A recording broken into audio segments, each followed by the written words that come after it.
நூற்றுக்கணக்கான விஷயங்கள் இன்னைக்கும் பொருந்தி போகிறத நான் பார்க்கிறேன். போர் பற்றிய காலத்தை பீடாதிபதிகள் அவர்கள் குறிப்பிட்டார். அது மட்டும் இல்ல, ஏகப்பட்ட விஷயம். 75 வயசு ஆயிடுச்சுன்னா ரிட்டையர்ட் ஆகணுமா அப்படின்னு இப்ப ரீசெண்டா ஒரு டிபேட் போச்சு. பாரத பிரதமர் நரேந்திர மோடி அவர்களுக்கு 75,000 வயது நடக்கிறது. அப்ப RSS உடைய சர்சங்க சாலகர் ஸ்ரீ மோகன் பாகவத் அவர்கள் வேற ஒரு மேடையில பேசும்போது 75 வயசுல ரிட்டையர்ட் ஆகணும்னு பெரியவங்க எல்லாம் சொல்லுவாங்க அப்படின்னு ஒரு மேற்கோள் காட்டி சொல்லு. உடனே காங்கிரஸ் கட்சியில் இருக்கக்கூடிய எல்லா தலைவரும் அப்ப நரேந்திர மோடிக்கு 75 வயசு, அப்பாடா 75 வயசு எப்படியா ரிட்டையர்ட் ஆக மாட்டாரா அப்படின்னு. அவர் வேற மாதிரி ஒரு பிரதமர், நம்ம பிரதமர் வேற மாதிரி. அவர் பீஷ்மர். அவர் என்னைக்கு முடிவு பண்றாரோ அன்னைக்கு ரிட்டையர்ட் மாட்டார். அவர் இவங்க நினைச்சுக்கிட்டு அப்பாடா 75 வயசா சொல்லுவாங்க. அது சொல்லுவாங்கல்ல, அது அவங்களுக்கு, எனக்கு இல்லை. அந்த மாதிரி 75 வயசு ரிட்டையர்ட் மற்றவங்களுக்கு தான் அவர் ரிட்டையர்ட் ஆவார் அப்படிங்கிறது தெரியாது. அப்ப இந்த 75 வயசு ஆயிடுச்சு ரிட்டையர்மெண்ட் அப்படிங்கிறது என்னைக்கு இருக்கு? ராமாயணத்துல இருக்கு. நமக்கு நரை முடி வந்துருச்சு. தசரதனுக்கு ஒரு முடி நரை முடியா வந்துருச்சு. நல்லடா வயசாயிருச்சு, ரிட்டையர்ட் ஆன போல தெரியுது, நம்ம பதவி மாறணும் போல தெரியுது அப்படிங்கிற அந்த விவாதம் முதல்ல அங்கதான் கிளம்பிச்சு. இன்னைக்கு வந்திருக்கக்கூடிய விஷயம் அன்னைக்கே நம்ம பார்த்தோம். ஆட்சியில துறந்துட்டு அடுத்தவருக்கு கொடுத்துட்டு நம்ம மாத்தி போறது காமராஜ் பிளான், கே பிளான் அப்படின்னு சொல்லுவோம். நம்ம காங்கிரஸ் பெருமக்கள் நிறைய இருக்கிறாங்க, நம்ம பார்த்திருக்கோம் கண்ணால. காமராஜ் அவர்கள் தன்னுடைய புகழின் உச்சத்தில் இருந்த போது, இப்ப கூட அவர் தான் பேசப்படக்கூடிய பொருளா இருக்காரு. இன்னும் சொல்ல போனா அடிபடக்கூடிய பொருளா இருக்காரு. பேச அவர் பெயர் தான் அடிபடுது. அதுதான் காமராஜர் எப்படிப்பட்டவராக இருந்தார் அப்படின்னு பார்த்தா, நம்ம கே பிளான் அப்படின்னு சொல்லிட்டு புகழின் உச்சியில இருந்த போது VRS கொடுத்துட்டு, வாலண்டரி ரிட்டையர்மெண்ட் கொடுத்துட்டு கட்சி பணிக்காக, நாட்டு பணிக்காக போகக்கூடிய ஒரு தன்மை நம்ம பார்க்கணும்.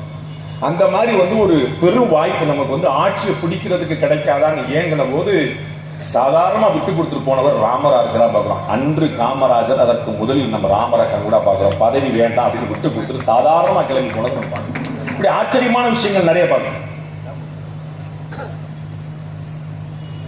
எப்படி பேசணும் அப்படின்னு யோசிச்சா அதற்கான உதாரணமும் ராமாயணத்துல டிப்ளமசி அப்படின்னா என்ன, எதிரிகள்கிட்ட எப்படி பேசுறது, நண்பர்கள்ட்ட எப்படி பேசுறது, ஒரு காரியத்தை எப்படி சாதிக்கிறது அப்படிங்கிறது. இன்னைக்கு நம்ம பார்க்கிறோம், வெளியுறவுத்துறை அமைச்சராக இருக்கக்கூடிய ஜெய்சங்கர் அவர்கள் எவ்வளவு பியூட்டிஃபுல்லா பேசுறாரு பார்க்கணும். எவ்வளவு ஆச்சரியமா பேச, ரஷ்யாட்ட நீ க்ரூட் ஆயில், கச்சா எண்ணெய் வாங்கினா உங்க மேல் நடவடிக்கை எடுப்போம் அப்படின்னு வெளிநாட்டு பத்திரிகையாளர்கள்லாம் மிரட்டும் துணியில ஜெய்சங்கர் அவர்கள்ட்ட பேசுறாரு. உன் வேலையை பாடுறா அப்படின்னு சொல்லலாம். அப்படி சொல்லல, அவர் ரொம்ப அழகா சொல்றாரு, நாங்க எவ்வளவு வாங்குறோம் அப்படிங்கிறது எங்களுக்கு தெரியும், அதே ரஷ்யாட்ட மறைமுகமா நீங்க எவ்வளவு வாங்குறீங்கன்னு எங்களுக்கு தெரியும் அப்படின்னு முடிக்கிறார். இப்ப நடந்த ஆபரேஷன் சிந்தூர் போரை அமெரிக்காவின் நிர்பந்தத்தினால் தான் நிறுத்தினார்களா அப்படின்னு ஒரு சர்ச்சை. எல்லாரும் அமெரிக்கா என்ன பண்ணுச்சு, அமெரிக்கா திரு ஜெய்சங்கர் அவர்கள்ட்டயே கேட்கிறாங்க, இந்த போர் நிறுத்தத்தின் போது அமெரிக்கா எங்க இருந்துச்சு, வேர் வாஸ் US அப்படின்னு கொஸ்டின். ஒரு செகண்ட் கூட தாமதம் இல்லாம ஜெய்சங்கர் சொல்றார், US was in United states. America எங்க இருந்துச்சு, அமெரிக்கால இருந்துச்சு. யார் மனதும் புண்படாம நல்லா யோசிக்கணும். நீங்க கேள்வி கேட்கிறவரை புண்படுத்துற நினைச்சிட்டு நீங்க அமெரிக்காவை புண்படுத்திட கூடாது. அது இல்லாத பகையை உருவாக்கும். அப்ப இந்த டிப்ளமசிங்கிறது எவ்வளவு ஆச்சரியமான விஷயமா இருக்குன்னு நம்ம பார்க்கிறோம். அதை செஞ்சிருக்கிறாங்க, கண்கூடா பார்க்கணும். அதே போல எங்க அண்ணன் சசி தரூர் காங்கிரஸ் கட்சியுடைய மூத்த தலைவர். ஆனா அவங்க கூட அவர் அவ்வளவு பயன்படுத்தல. பிஜேபி உடைய தலைவர், அவங்க நாட்டுடைய பிரதமர் நரேந்திர மோடி தான் அவ்வளவு அதிகமா பயன்படுத்தினார். பியூட்டிஃபுல்லா உலக நாடுகள் மத்தியில் 7 குழுக்கள் இங்கேருந்து போச்சு. ஆபரேஷன் சிந்தூர் பத்தி சாமி அவங்க குறிப்பிட்டிருந்தாங்க. நம்ம விளக்கெண்ண நாம முதல்ல போய் உலக நாடுகள்கிட்ட சொன்னோம். அதனால தான் பாகிஸ்தான் விளக்கெண்ண இருந்துச்சு. பாகிஸ்தான் சொன்னனால நாம முன்னாடியே முந்திக்கிட்டோம். அதுல பியூட்டிஃபுல்லா அங்க பாத்தீங்கன்னா அந்த நாட்டுடைய அதிபரும் அந்த நாட்டுடைய ராணுவ தளபதியுமே போக இருந்துச்சு. நம்ம எவ்வளவு ஆச்சரியமான விஷயங்கள் இந்திய அரசு பண்ணிச்சுன்னா, எதிர்கட்சிகளை சேர்ந்த தலைவர்கள், எங்க அக்கா கனிமொழி உள்பட எதிர்கட்சிகளை சேர்ந்தவங்க, கனிமொழி அக்கா இதே மாதிரி பேசுறாங்களே, சசி தரூருக்கு சொன்னேன், ஜெய்சங்கருக்கு சொன்னேன், அக்காக்கு சொல்ல வேண்டாமா? உங்களுக்கு தெரியும், திராவிட முன்னேற்ற கழகம் மொழி விஷயத்துல ரொம்ப சென்சிட்டிவான, ரொம்ப கடுமையான நிலைப்பாடு. அந்த அம்மா அங்க பிரஸ் மீட் கொடுக்குறாங்க. அப்ப சம்பந்தம் இல்லாம ஆபரேஷன் சிந்தூர் பத்தியோ பாகிஸ்தான் பத்தியோ இந்தியா பத்தியோ கேட்காம அந்த கேள்வி கேட்கிற ஒரு குதர்க்கமா அங்க ஒரு ரங்கராஜ் பாண்டே உட்கார்ந்திருக்கான். அவன் கேட்கிறான், ஆபரேஷன் சிந்தூர்லாம் ஓரமா இருக்கட்டும், உங்க நாட்டுடைய தேசிய மொழி what is your official language of India? எங்க அக்கா ஒரு செகண்ட் யோசிச்சு பாருங்க. தமிழுக்காக குரல் கொடுக்கக்கூடிய இயக்கம், ஹிந்தி எதிர்ப்பு போராட்டம் நடத்திய இயக்கம், எந்த மொழியை சொன்னாலும் சிக்கல். ஒரு வினாடி யோசிக்காம சொன்னாங்க யூனிட்டி இன் டைவர்சிட்டி, வேற்றுமையில் ஒற்றுமை தான் எங்கள் இந்தியாவின் அபிஷியல் மொழி, அதிகாரப்பூர்வ மொழி. நாங்க 1000 உண்டிங்கு ஜாதி, இது அந்நீர் வந்து புகழின் நீதி. செப்பு மொழி 11 உயிர் மொய்முறை ஒன்றுடைய ஆள். எப்படி ஆச்சரியமான தேசப்பட்டான விஷயத்தை அக்கா கனிமொழியை சொல்ல வச்சார் பாத்தீங்களா பாரத பிரதமர் நரேந்திர மோடி. அதுதான் அந்த டிப்ளமசி. எப்படி சொல்லணும் அப்படின்னு இது நிறைய விஷயங்கள் நம்ம பார்த்துருக்கோம். அம்பாசிடர்ஸ் எல்லாம் அப்படிதான் இருப்பாங்க, தூதர்கள்லாம் அப்படிதான் இருப்பாங்க. சொல்லின் செல்வ அப்படின்னு எத்திர எத்திர ரகுநாத கீர்த்தனம் அப்படின்னு சொல்லுவாங்க. எங்கெங்கெல்லாம் ராமனை பத்தின விஷயங்கள் பேசப்படுதோ, எங்கெங்கெல்லாம் வீட்டுல பேசினாலும், திருமுனையில பேசினாலும், மேடையில பேசினாலும், புதுக்கோட்டையில பேசினாலும், புதுச்சேரியில பேசினாலும், எங்க பேசினாலும், உலகங்கிறது வந்து ஒன்னும் பத்திரமான உலகம் இல்ல. அது வந்து சுனாமி எல்லாம் வர்ற மாதிரியான உலகம் தான். ஆழிசூழ் உலகம் எல்லாம் பூரா கடல் தண்ணீர் எப்ப போகுமோ எப்ப இருக்கும் அப்படின்னு ஒரு அர்த்தம் பண்ணிக்கலாம். ஏன்னா கம்பனுக்கு மட்டும்தான் ஒரு வரி அவர் சொல்வார், ஆளுக்கு ஒரு வரி நம்ம சொல்லலாம். அது வந்து எல்லாத்துக்கும் தாங்கும்.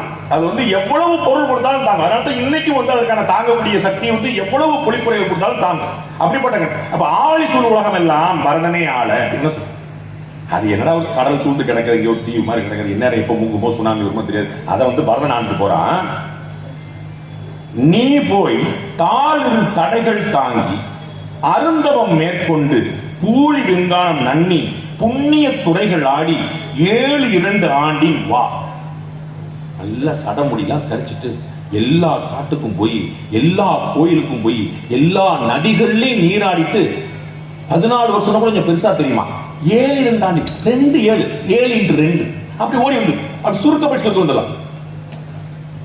இந்த 14 வருஷம் ஆயுள் தண்டனைங்கிறது இவன் கம்பன் தான் முதல்ல சொல்றான். இந்த ஆயுள் தண்டனைங்கிறது 7 2 ஆண்டு ஆயுள் தண்டனை சொல்றான் பாருங்க. 14 வருஷம் 7 2 ஆண்டு திரும்பி வாங்க. முதல்ல தலைவன் தான் சொல்லிட்டு இருக்கான் 14 வருஷம் ஆயுள் தண்டனை. அது எப்படி சொல்றான்? போய் நீராடிட்டு வா, புனித நீராடிட்டு வா. நம்ம ஊர்ல விவேகானந்தர் சொல்றார், எங்க ஊர்ல மட்டும்தான் காசிக்கு போறேன்னா போயிட்டு வான்னு சொல்லுவாங்க. நான் துறவரம் போறேன்னா போயிட்டு வாங்க. எல்லாருடைய பெரிய மரியாதை யாருக்கு கிடைச்சது? ஒரு துறவிக்கு தான் கிடைச்சது.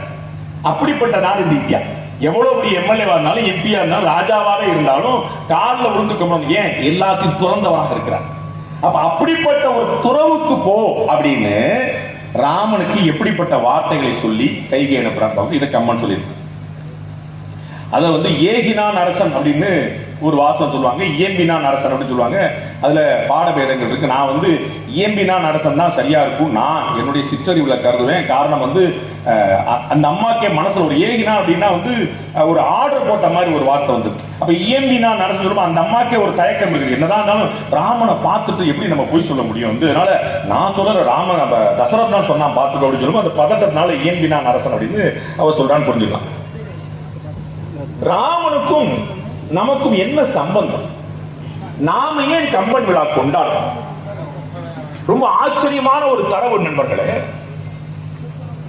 ராமன் தமிழ் கடவுள், ராமன் தமிழ் மன்னன். கேட்கிற காமெடியா இருக்குல்ல, பைய பாலிடிக்ஸ் ஆரம்பிச்சாண்டா. கம்பெனியில் அரசியல் பேச போறான் பார்த்தா இவன் பாலிடிக்ஸ் பேசுறான். அதான் ஒருத்தம்.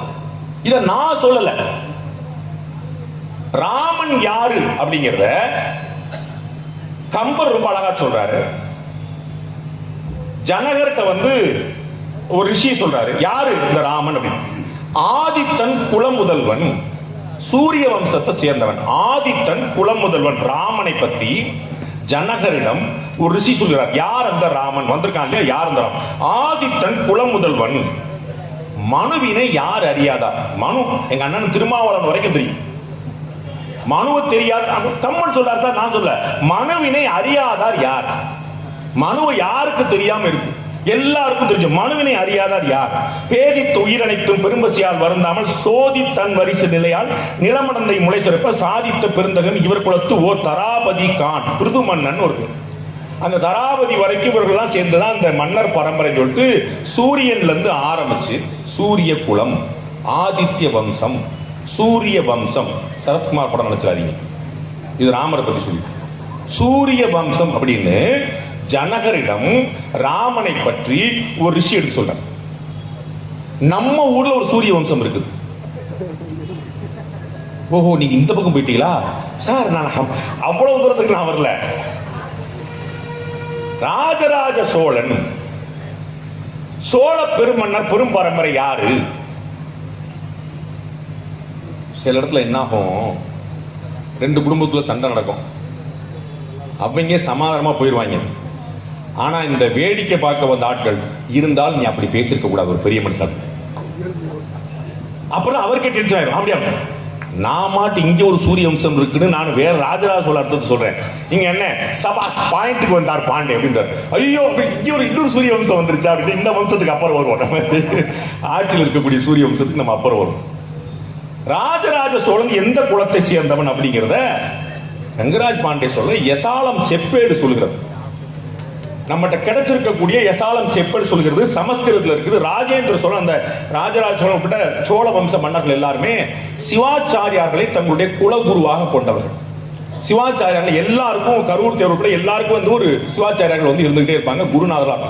அப்படி ராஜேந்திர சோழனுடைய குருநாதராக இருக்கக்கூடிய சிவாச்சாரியார் ஒரு கோயில் கட்டுகிறார். அதற்கு வந்து ராஜேந்திரன் பெரும் நிபந்தம் கொடுக்கிறான். அதற்கு நன்றியோடு அந்த சிவாச்சாரியார் ஒரு செப்பேடு எழுதுகிறார். அதான் எசாலம் செப்பேடாக கிடைத்திருக்கிறது. அதுல சொல்லக்கூடிய விஷயம் பாத்தீங்கன்னா, அந்த எசாலம் செப்பேடுல கிடைத்திருக்கக்கூடிய விஷயம் வடமொழியில இருக்குது, சான்ஸ்கிரிட்ல இருக்குது.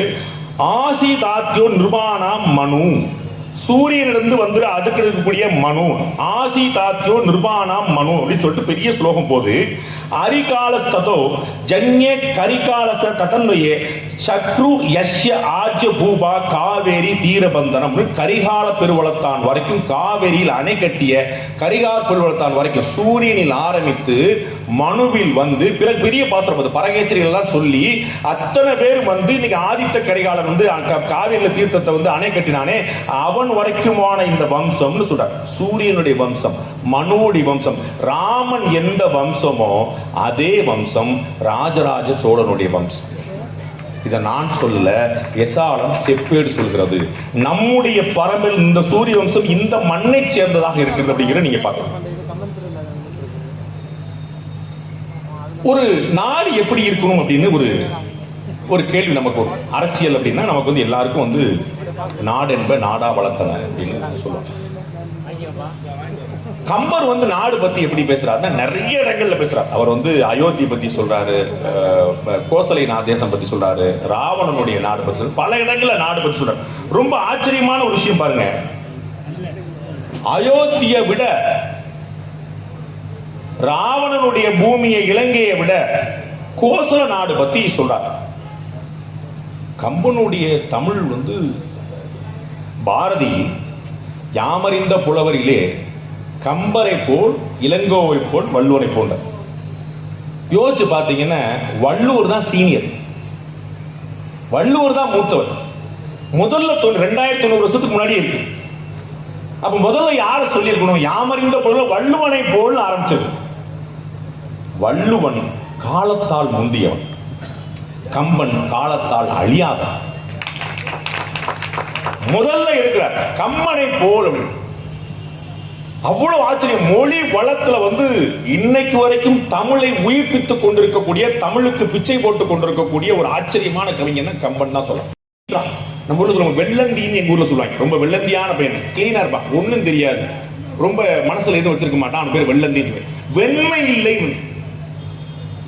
யார் அறிவற்ற தன்மை என்ன டிபேட் பண்றதுக்கு எங்க ஆளு அவ்வளவு பூரா வந்து ஆச்சரியமாக கிளீனா ஆளே கிடையாது, பூரா புச்சலை, பூரா அறிவாளி. இப்படி ஒரு நாடு எப்படி இருக்கணும்? ஆனா நம்ம நாடு எப்படி தின்று அருங்கருணையை பறி டீ குடிக்கிற மாதிரி கருணை வச்சிருக்காங்க. இறக்கம்லாம் எங்களுக்கு ரத்தத்தை சாப்பிட்ற டீ குடிக்கிற மாதிரி. அருங்கருணையை பருகி வேறு அமைந்த மரத்தை பூண்டு வெண்பாவத்தை மனம் புணர் மணாளர் நிறத்து காரண்ண நெஞ்சினர். கரு நெஞ்சுக்காரங்க, நிறத்து காரண்ண நெஞ்சினர். காரண்ண முகில்னு சொன்னா நமக்கு வந்து ஆனந்தம், கார்மேக வண்ணன்னு சொன்னா நமக்கு சந்தோஷம், கார் முகில்னா நமக்கு வந்து மழை பெய்ய போது ஆனந்தம். காரண்ண நெஞ்சு நின்று, நெஞ்சுன்னு ஒண்ணு இருக்கான்னா கருப்படிச்சு கிடக்குது, கரு நாகமா இருக்குது. அப்படிப்பட்ட ஆட்களா இருக்கிறாங்க. நெருப்புக்கு நெருப்பாய் புறத்துக்கு பொங்கிய பங்கியர் காலனும் புகழ்வார். அவர் சொன்னது ராவணனுடைய மூலபல சேனை பத்தி. எனக்கு என்னமோ இன்னைக்கு இருக்கக்கூடிய அரசியல்வாதிகளை பார்த்த காரணம் தோணுது. எதிர்கட்சிகள் வலுவா இருந்தா கூட்டணி என்ன பண்ணும் அப்படின்னு. ஆட்சியை பிடிக்கிறது 8 மாசத்துல தேர்தல் வரப்போது. நம்ம கூட்டணி யார் எங்க இருப்பாங்கன்னு எல்லாரும் பேசிட்டு இருக்கிறோம். எதிரணி வலுவா இருந்தா என்ன நடக்கும் அப்படிங்கறத கம்பன் ரொம்ப அழகா சொல்றான். அரியின் வேந்தனும் அனுமனும் அங்கதன் அவனும் பிரிய கிற்றிலர் இறைவனை. அங்கதன், அனும, சுக்கிரன் 3 பேர் பின்னாடி நின்றுட்டு இருந்தாங்க. யாருக்கு? இறைவனுக்கு பின்னாடி, ராமனுக்கு பின்னாடி. மற்றவங்க என்னன்னாங்க? இரியல் உற்றனர் மற்றையோர் யாவரும் எரிநீர் விரியும் வேலையை கடந்தனர். இந்த மூலபல சேனை ராவனுடைய கிளம்பி வந்தோடனே ராமனுடைய வானர சேனை குதிச்சு ஓடி கடலை தாண்டி அந்த பக்கம் வந்துருச்சா. திரும்ப இலங்கையில் திரும்பி தமிழ்நாட்டுக்கு வந்துட்டாங்க. மூலபல சேனை பார்த்தோம். எதிரணி வலுவாட்டா என்ன ஆகும் அப்படிங்கிறது அந்த வானர சேனை. அதனாலதான் வானர சேனை தாவிடுவாங்க டக்கு. இன்னைக்கு இந்த கூட்டத்தில் இருப்பாங்க, நாளைக்கு இன்னொரு கூட்டணிக்கு போயிடுவாங்க. நாடு எப்படி இருக்கணும்னு பார்த்தோம், நாட்டை எப்படி ஆளணும்னு சொன்னாங்க. அதற்கும் நிறைய உதாரணங்கள் நம்ம வள்ளுவத்தையும் எடுக்கலாம், கம்பன் எடுக்கலாம். கம்பன் ரொம்ப ஆச்சரியமா சொல்றான். வையகம் முழுவதும் வரியன் ஓங்கும் ஒரு செய் என காத்து இனிது அரசு செய்கின்றான்.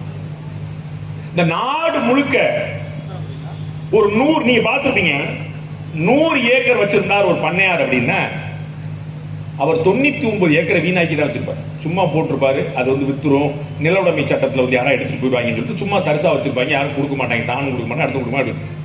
ஆனா ஒரே ஒரு ஏக்கர் வச்சிருக்க என்ன செய்வான்? அந்த படத்துல சொல்லுவாங்களே, 100 நண்பன் வச்சிருக்கலாம் ஜாலியா எடுத்துருக்கான், அந்த ஒரே ஒரு நண்பன் வச்சு நான் படுற பாடு இருக்கு. அது மாதிரி ஒரே ஒரு ஏக்கர் வச்சிருக்க என்ன செய்வான்?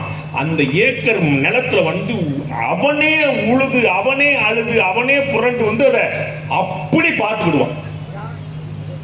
அப்ப அந்த ஒரே ஒரு ஏக்கர் இருக்கக்கூடிய விவசாயி போல இந்த வையம் முழுவதையும் பார்த்து கொள்ளணும் அரசன். ராஜாங்கிறவன் அப்படி ஒரு ஏழை விவசாயி தன் நிலத்தை எப்படி பார்ப்போம் அப்படி பார்க்க, அப்படி பார்க்கப்படுதா அப்படிங்கிற கேள்வி மட்டுமே உங்களுக்கு.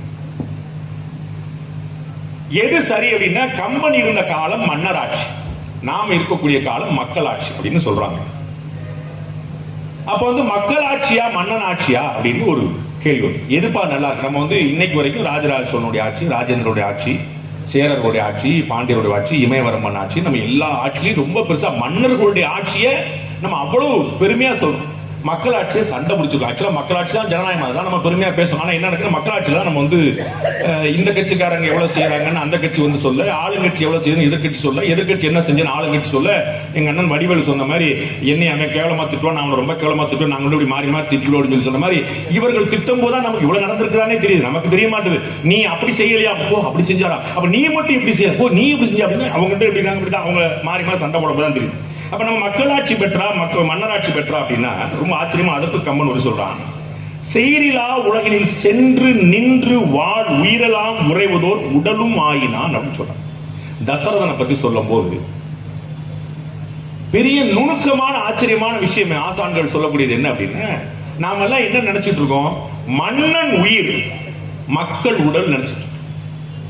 கம்பன் மாத்திரம் மக்கள் தான் உயிர், அதை தாங்கி நிற்கிற உடல் தான் மன்னன். உயிர் யாரான மக்கள் தான். ஆச்சரியமா சொல்றான். செய்ரிலா உலகில் சென்று நின்று வாழ் உயிரெல்லாம் உறைவதோர் உடலும் ஆயினான். அந்த ராஜா தான் உடலானிக்கிறான். எல்லாம் நின்று சென்று போகக்கூடிய மர செடி கொடி உட்பட அத்தனைக்குமான உயிராக நமக்கு உடலுக்கெல்லாம் உடலாக மன்னன் என்றான். அப்ப மக்களாட்சிங்கிறது எப்படிப்பட்டதா இருக்கணும் அப்படின்னா, மக்களை நம்பியதாக இருக்கணும், மக்களை மையப்படுத்தியதாக இருக்கணும்.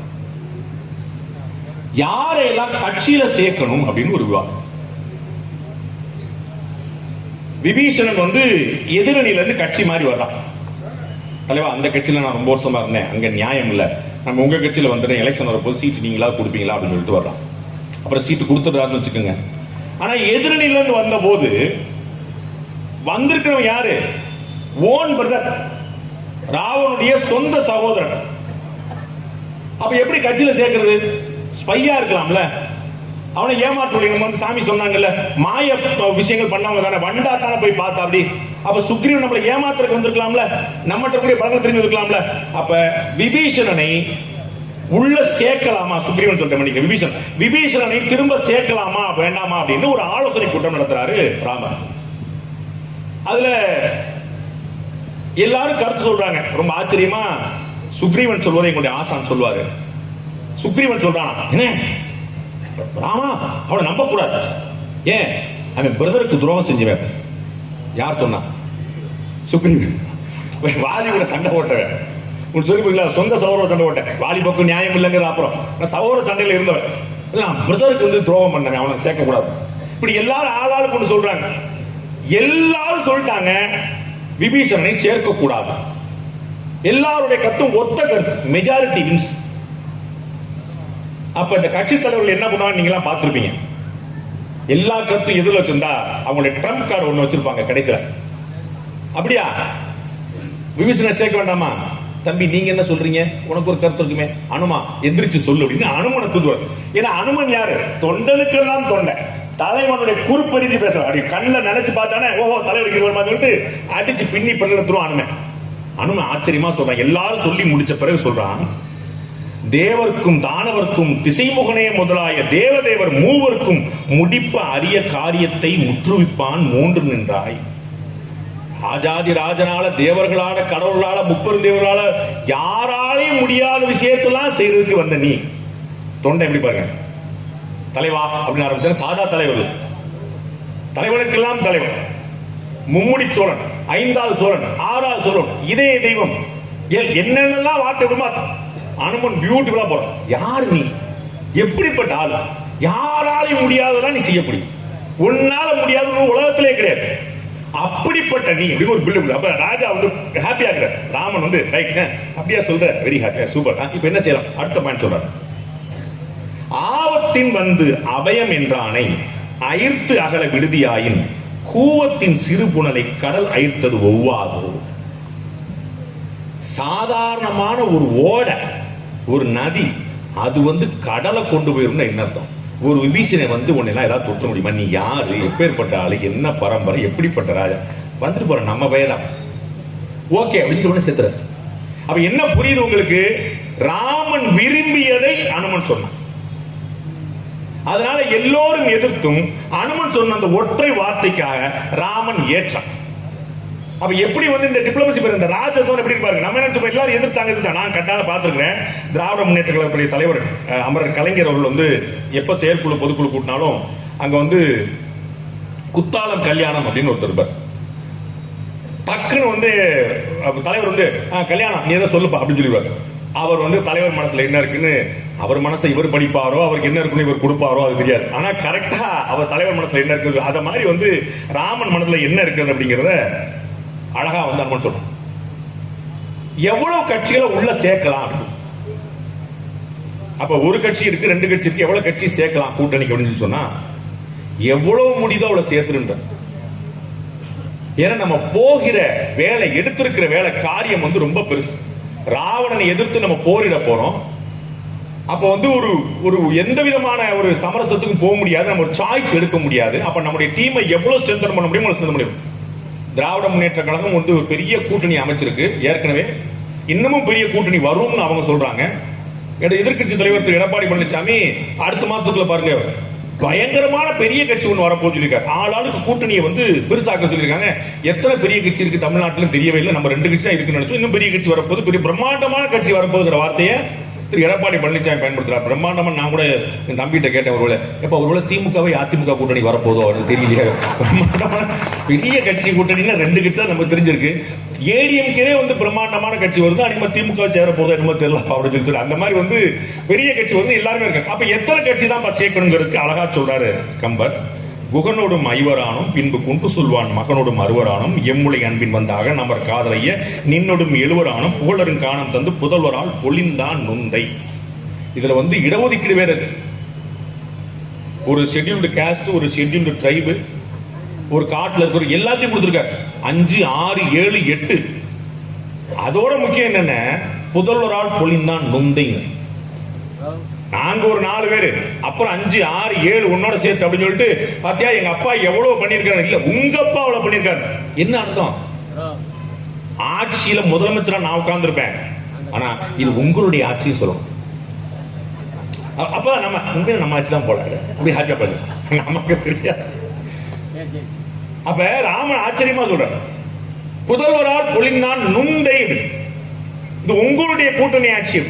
பிரச்சனை ராமனுக்கு, அவருக்காக தான் போர். ஆனா எல்லாருக்குமான பிரச்சனை அது எப்படி மாறும்? எல்லாரும் ஒரு குடும்பமா இருந்தா மாறும். ராமனுக்கு தெரிந்தது இன்றைய அரசியல்வாதிகளுக்கு தெரிவதில்லை. கூட்டணி ஆட்சியா, ஆட்சியில் கூட்டணியான்னு குழப்பிட்டு இருக்கிறாங்க. ஒரு கூட்டணி கட்சி எப்படி இருக்கணும் அதையும் பேசுறாங்க. ஒரு கூட்டணி கட்சி எப்படி இருக்கும்? ராமன் காட்டுக்கு வந்தாச்சு, பரதன் வர்றான், குகன் பார்க்கிறான். குகன் ஒரு வேடன், அவனுக்கு தெரியல பரதன் எதுக்கு வர்றான். ஏன்னா பரதன் படையோட வர்றான். அப்போ கூட்டணி கட்சியா இருக்கக்கூடிய அண்ணன் திருமாவளவன் அவர்களுக்கு, மன்னிக்கணும் குகன் அவர்களுக்கு ஒரு பெரிய வாய்ப்பு கிடைச்சது. இவர்களை விமர்சிப்பதற்கு ஒரு சரியான சந்தர்ப்பம், படையோடு வந்திருக்கிறார் பரதன், அவரை நம்ம விட்டுறக்கூடாது அப்படின்னு சொல்லிட்டு கடுமையா சண்டை பிடிக்கிறார். யாரு? குகன் பரதனுக்கு எதிராக. ஆழ நெடுந்துரை ஆறு கடந்து இவர் போவாரோ, வேல நெடும்படை கண்டு விளங்கிடும் இல்லானோ, தோழமை என்று அவர் சொல்லிய ஒரு சொல். தோழமை சுற்றுறதுன்னு சொல்லி சொன்னார்ல எங்க அண்ணன். தோழமை என்று அவர் சொல்லிய ஒரு சொல், சொல் அன்றோ ஏழமை வேடன் இறந்துல நின்று என்னை ஏசாரோ. இவ்வளவு பெரிய படையோட நீ வந்துருவ, என்னை கிராஸ் பண்ணி போயிருவ, நான் விட்டுருவேனா? நீ கூட்டணி கட்சி என் தலைவன் சொல்லிட்டான், தோழமை என்று என் தலைவன் சொல்லிட்டான். அந்த ஒரு சொல்லு போதும் தான், நான் என்னன்னாலும் பண்ணுவேன், உன்னை 1 இன்ச்சும் நான் நகர விட மாட்டேன் அப்படின்னு. அப்படி இருக்கணும் ஒரு கூட்டணி கட்சி. ஐயா அவன் எதிர்கட்சி இல்ல, யாரு வந்தது, அவனும் நம்ம கூட்டணியில் தான் சேர வர்றான். ஆனா நம்மளும் வாய் பேசிட்டோம், வந்த உள்ள விட்டு கையா கால் எடுத்துருவேன் பார்த்தோம், யாருக்கெல்லாம் மாறுகால் மார்கை வாங்கினோம், நாங்களாம் யார் தெரியுமா விசுவாசத்தை காட்டியாச்சு. ஆனா வரப்போறோம் கூட்டணி வரும், அப்ப எப்படி பல்ட்டி அடிக்கணும் அதையும் சொல்றார் கம்பர். தாயுரை கொண்டு தாதை உதவிய தரணி தன்னை தீவினை என்ன நீத்து சிந்தனை முகத்தில் தேக்கி போயினை என்ற பொழுது புகழி நோய் தன்மை கண்டாய் 1000 ராமர் நின் கேள்வராவரும். ராமனை காட்டுக்கு போகணும்னு சொல்லிட்டா, அவர் வந்துட்டாரு, உனக்காக பதவிக்கு அவ்வளவு பெரிய ஏற்பாடு பண்ணிட்டு நீ தான் ராஜாவா இருக்கணும் உங்க அம்மா ஏற்பாடு பண்ணா, அந்த ராஜாங்கத்தை விட்டுட்டு நீ உங்க அண்ணனை தேடி வந்திருக்கிற. ராமன் என்னப்பா ராமன், 1000 ராமன் வந்தாலும் உனக்கு ஈடாக மாட்டான். திஸ் இஸ் கால்ட் பல்டி. போன பாசுரத்துல விட்டனா பாரு அப்படின்னார். அடுத்த பாசுரத்தை அவர் பார்த்த உடனே இந்த ஒரு வசனம் ராமாயணத்துல எங்க கிடையாது. 1000 ராமர் உனக்கு ஈக்குவல் ஆக முடியாது அப்படின்னு. அதான் அந்தர் பல்டின்னு ஃபுல்லா கம்ப்ளீட் ஆச்சரியமா பண்ணிக்கிறார். ஆட்சியை பிடிக்கணுங்கிற ஆசை எல்லாருக்கும். எப்படி ஆட்சி அமையும், யாருக்கு அந்த முடி சூட்டப்படும் அப்படிங்கிறதையும் கம்பன் அழகா சொல்ற. அரியணை அனுமன் தாங்க. ஏற்கனவே சொன்ன அனுமன் யாரு? ஒரு சுத்தமான தொண்டன், 10 பைசா பலனடையாத தொண்டன். ஆக்சுவலா இதுல அனுமாருக்கும் இந்த ராமாயணத்துக்கும் போருக்கும் எந்த சம்பந்தமுமே கிடையாதுல்ல. இது ராமனுடைய போர் தானே. ஆனா அதுல எவ்வளவு பெரிய லைஃப் ரிஸ்க், திரும்ப திரும்ப லைஃப் ரிஸ்க் எடுத்தது பூரா அனுமன். அதான் சாதாரண தொண்டை.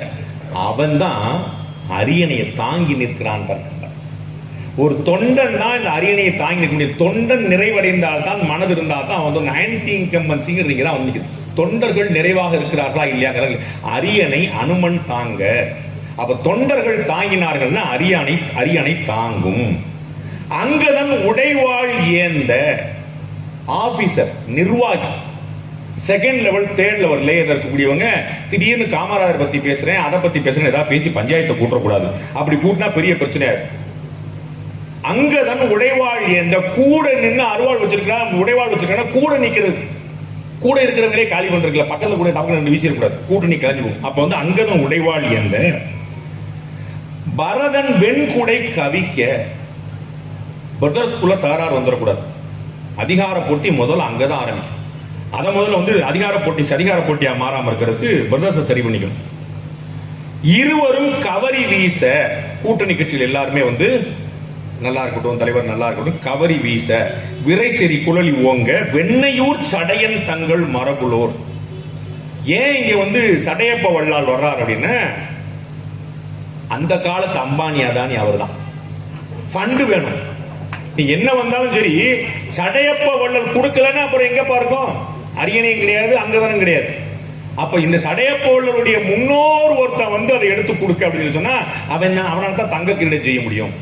வேற தங்க கிரீடம் யாரால செய்ய முடியும்? அப்போ சடையன் தங்கள் மரபுலோர் கொடுக்க வாங்கி வசிஷ்டனே புனைந்தான் மௌலி. அப்ப எப்ப கிடைக்கும்னா, தொண்டர்கள் நிறைவடைய, நிர்வாகிகள் துணை இருக்க, கூட்டணி கட்சிகள் உடன் இருக்க, சகோதர சண்டை இல்லாமல் ஒழுங்கான ஃபண்டிங்கும் உள்ள நடந்தா ஆட்சியை பிடிச்சிடலாம் அப்படின்னு சொல்லக்கூடியது கம்பர். ஆனா அரசியல் எப்படி இருக்குது? ஆட்சிக்கு வருவதற்கான வழி இது. ஆனா அரசியல் எப்படி இருக்குது? ராவணனுடைய அரண்மனையை பத்தி பேசலாம். அரசியல்வாதிகளுக்கு தக்க உதாரணம் அவர்தான். என்னென்ன பல பேர் வந்து ராம தேசம் சொல்றோம், ராவண தேசம்னு சொல்றதான பெருமைப்படுறான். ராவணனுடைய கோட்டையை கம்பன் விவரிக்கிறான். கரங்கு கால் புகா, காத்து உள்ள போகாது, கரங்கு கால் புகா. கதிரவன் ஒளி புகா, லைட் உள்ள போக முடியாது. மரளி மகம் புகா, யாரோட யமன் வந்து உள்ள வந்து நிக்க மாட்டான். இனி வானவர் புகா, என் கை வம்பே, திறம்பு காலத்தில் யாவையும் சிதையினும் சிதையா அறம் புகாது. அங்க லைட்டு போகாது, காத்து போகாது, யமன் வர முடியாட்டா பரவாயில்லடா, அறம் கூட போகாது. உள்ள அறமற்றவர்கள் இருக்கக்கூடிய இடமா நீங்க அரசியல் மாறி பாக்குறோம். நம்ம வந்து ராவணனுடைய கோட்டை அப்படி இருக்கிறத கம்பன் வந்து எடுத்து சொல்றோம். எப்படி மாறிச்சுன்னு சுத்தமா என்ன இருக்குது, என்ன அறம் இல்ல, எல்லாத்தையும் தாண்டி பீடாதிபதி அவர்கள் ரொம்ப அழகா சொல்றாங்க. அப்படிப்பட்ட அரசியல்வாதிகள் வந்து விட்டால் ராமராஜ்யம் தான். அப்ப வந்து அறம் போக முடியாத இடமாக அரசியல் என்பது மேலும் மேலும் மேலும் லஞ்சம் கொடுத்து, முன்னாடிலாம் ஏன் இது வந்து பெரிய பிரச்சனையா இருக்கு, முன்னாடிலாம் அரசியல்வாதிகள் ஊழல்வாதிகளாக இருந்தார்கள். இன்னைக்கு அரசியல் என்ன பண்ணிருச்சு, மக்களையும் ஊழலில் பங்குதாரர்களா மாத்திருச்சு. மக்களையும் ஊழலில் பங்குதாரா மாத்திருச்சு. எனக்கு தெரிஞ்ச ஒரு கட்சியுடைய எம்எல்ஏ ஒரு இடைத்தேர்தலுக்கு கட்சி பணி புரிய போனார். இடைத்தேர்தலுக்கு கட்சி பணி புரிய போனார். டவுன்ல வந்து 500 ரூபாய் கொடுத்துட்டாங்க, கிராமத்துல 200 ரூபாய் கொடுத்தாங்க. நம்ம மரத்தவன் விட மாட்டாங்க, சட்டையை பிடிச்சிட்டான் எம்எல்ஏவை. கிராமத்துக்காரன்னா உனக்கு அப்படி தெரியுதா? டவுன்ல 500 கொடுத்துருக்க, கிராமத்துக்கு 200 தான் கொடுப்பியாங்க. அடப்பா, இவ்வளவு அப்டேட்டா இருக்கீங்களா அப்படின்னு சொல்லிட்டு வராங்க. இதோட பெரிய காமெடி, சென்னை பக்கத்துல ஒரு பை எலெக்ஷன் வந்துச்சு. ஒரு கட்சியை சேர்ந்தவங்க எல்லா வீட்டுக்கும் காசு கொடுத்துட்டே போறாங்க. போகும்போது ஒரு வீட்டுல கிரில்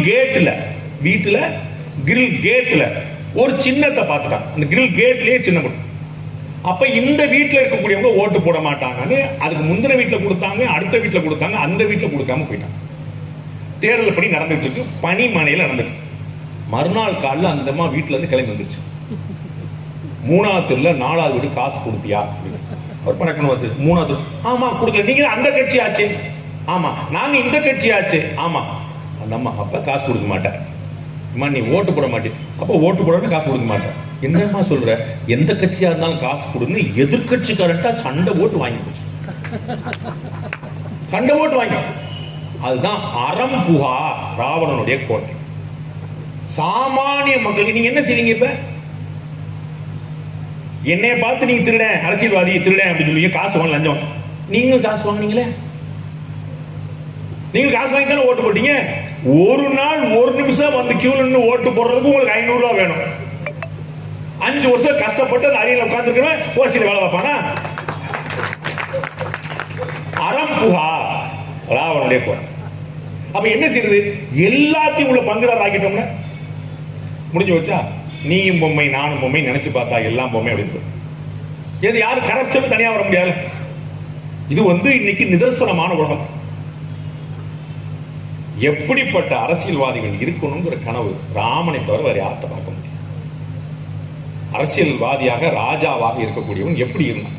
எல்லாருக்கும் தெரிந்த ஒரு ஆச்சரியமான மெய்த்திருப்பதம் மேவு என்ற போதிலும் ஆட்சிக்கு உட்காருப்பா, நாளைக்கு தான் உனக்கு வந்து பட்டாபிஷேகம் அப்படின்னு சொல்லி சொன்ன போதும் இத்திருக்குறந்து ஏகு என்ற போதினும் இந்த ட்ரெஸ்ஸை கழட்டிட்டு அப்படியே ஒரு மரவுரி தாங்கி நீ காட்டுக்கு போ அப்படின்னு சொன்ன போதும் சித்திரத்தில் நடந்த செந்தாமரை ஒத்திருக்கும் முகத்தினை சீதை நினைச்சு பார்க்கிறாள்.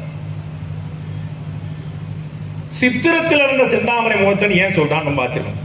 தாமரை முகம்னு சொல்லிருக்கலாம், சாயந்தரம் வாடிடுச்சுன்னா. அப்ப கம்பன் எப்படி சொல்றான், ஆர்டிபிஷியல் கிடையாது, ஆர்டிஸ்டிக். உங்களுக்கு புரியுதுங்களா? அது எப்படி சொல்றான், காலையிலையும் சிரிச்ச மாதிரி இருக்கும், சாயந்தரமும் சிரிச்ச மாதிரி இருக்கும், சூரியன் வந்தாலும் சிரிச்ச மாதிரி இருக்கும், சூரியன் போனாலும் சிரிச்ச மாதிரி இருக்கும். தாமரை எப்படி? சூரியன் வந்தாலும் சிரிச்ச மாதிரி இருக்கும், சூரியன் போனாலும் சிரிச்ச மாதிரி இருக்கும் தாமரை. சித்திரத்தில் வந்து செந்தாமரை. நீங்க வேற எதுவும் நினைச்சிட்டு இருக்கீங்க? அவங்க கொடுத்த தலைப்பு அப்படி. நான் பேசுறேன், நான் கம்பனை தவிர ஒரு வார்த்தை தப்பா பேசுறேன், ஒரு வார்த்தை நான் மாத்தி பேச மாட்டாங்க, நான் கம்பனை பேசுறேன். அப்ப ஒரு இடத்துல கூட முகம் சுளிக்காத, நம்ம ஏற்கனவே பார்த்தா காமராஜர் அவரே விட்டுட்டு போனாங்க. அப்ப நாளையில இருந்து நீதான் ராஜா, சந்தோஷம். நீ கிடையாது அப்படின்னு சொல்ல, அதுக்கு சந்தோஷம். அப்படி வந்து எந்த ஒரு ஆச்சரியமான சொல்ல. இப்படி நிறைய சொல்லிக்கிட்டே போலாம். அதுக்கு வந்து எனக்கு தான் தகுதி வளர்த்துறதுக்கான வாய்ப்பு கிடைக்கும். எனக்கு அவ்வளவு பெரிய ஞானம் இல்லை. எல்லோரும் ஆரம்பத்தில் சொல்லக்கூடிய ஒரு பாசத்தை சொல்லி நான் என்னுடைய உரையை முடிக்க விரும்புகிறேன். இந்த உரையில நீங்க ஏதாவது ஒரு நல்லது பார்த்தீங்கன்னா அது வந்து என்னுடைய ஆசான் பெருங்கருணைக்கு சொந்தக்காரர் திரு அரசேந்திரன் அவர்களுக்கு சொந்தமானது. அவர் துப்பியதிலிருந்து நக்கியது நாள் நான் பேசினேன், அவ்வளவுதான். அவர் வந்து அப்படி போட்டதுல ஒரு 4 எடுத்து நான் வந்து என்னால் முடிஞ்சதை நான் சொன்னேன். அது ஒரு கடல், அப்படியே நிறைய அந்த மாதிரி பெருங்கடல் நிறைய இருக்கிறாங்க. அவர்கள் அத்தனையுமே அவ்வளவு ஆச்சரியமான விஷயங்களை சொல்லியிருக்கிறாங்க. என்னுடைய அறிவுக்கு அவ்வளவு எட்டவே இல்லை அப்படிங்கும்போது நான் எப்படி கொட்ட முடியும்? எனக்கு ஏதாவது வந்தால் தானே உங்களுக்கு நான் கொடுக்குறேன். எனக்கே அவ்வளோதான் வந்து சிற்றவை விடுங்கும் போது நான் உங்களுக்கு அதை எப்படி ஷேர் பண்ண அப்படின்னு நினைக்கிறேன். வந்து கம்பன் வந்து ஒரு பெரும் கவி, வந்து எல்லாத்துக்குமான ஒரு அடைக்கலம். ராமனை போலவே அந்த கம்பன் வந்து ஒரு மக்கள் கவி. கம்பனை பற்றி நம்ம நிறைய பேசலாம், எங்களோட ஆசான் சொல்லிக்கிட்டே இருப்பார். வந்து ஒரு பெரிய உணர்ச்சி மிக்க ஒரு அனுபவம். ராமனை பற்றி மட்டுமல்ல, தனிப்பாடல்கள்லையுமே கூட சோழ தேசம் பற்றியுமே கூட வந்து நிறைய உணர்ச்சிபரமான விஷயங்கள் அவர் வாழ்க்கையிலே நடந்திருக்குன்னு நம்ம பார்க்குறோம். அவருடைய அந்த கடவுள் வாழ்த்து பாடலை பாடி நான் வந்து துவக்காமல் நான் நிறைவு செய்கிறேன். உலகம் யாவையும் தாமுல வாக்களும் நிலை வெறுத்தலும் நீக்கலும் நீங்களா அழகிலா விளையாட்டுடையார் அவர் தலைவர் அன்னவர் கே சரண். நாங்களே நன்றி. நீதாக வணக்கம்.